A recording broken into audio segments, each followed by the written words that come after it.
সারা বাংলার মতো এই মুর্শিদাবাদ বিধানসভার মানুষও বাংলা জুড়ে তৃণমূল কংগ্রেসের খুন ধর্ষণ, অনুন্নয়ন, দুর্নীতি, চাকরি চুরির বিরুদ্ধে ভোট দিয়েছে। মানুষ মোদিজির যেভাবে দেশকে সুশাসন দিচ্ছে সেই সুশাসন চেয়েছে।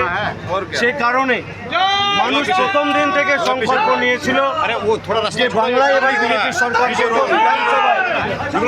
বিজেপিকে ভোট দিয়ে জয়যুক্ত করব। তাই আমি প্রথম দিন থেকে, আপনারা প্রচারের সময় অনেকেই ছিলেন, প্রতিদিন আমরা বলেছি যে 10 গুণের বেশি ভোটে জিতবো।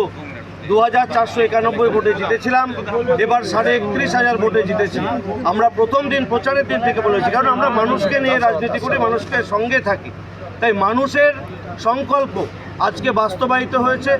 মানুষ যেটা চাইছে, মানুষ যেটা করতে চেয়েছিল, তার বহিঃপ্রকাশ ইভিএমের মধ্যে দিয়ে মানুষ ঘটিয়েছে। বাংলার মানুষ চাই সুরক্ষা, বাংলার মানুষ চাই নিরাপত্তা, বাংলার মা বোনেরা চাই তাদের সম্মান, বাংলার বেকার ভাই বোনেরা চাই কর্মসংস্থান। আজকে তার বহিঃপ্রকাশ ইভিএমের মধ্যে দিয়ে হয়েছে। তৃণমূল কংগ্রেস 15 বছর ধরে ক্ষমতায় থেকেছে, কিন্তু এই মুর্শিদাবাদ জেলা, মুর্শিদাবাদ বিধানসভার পর্যটন শিল্প ধুঁকছে, ব্যবসা বাণিজ্য ধুঁকছে। এখানকার মানুষ পরিযায়ী শ্রমিক হিসেবে অন্য রাজ্যে যায়। এখানে মহকুমা হসপিটাল থাকতেও ট্রিটমেন্ট হয় না, মেডিকেল কলেজ থাকতে ট্রিটমেন্ট হয় না, উচ্চশিক্ষার ব্যবস্থা নেই, পানীয় জল নেই।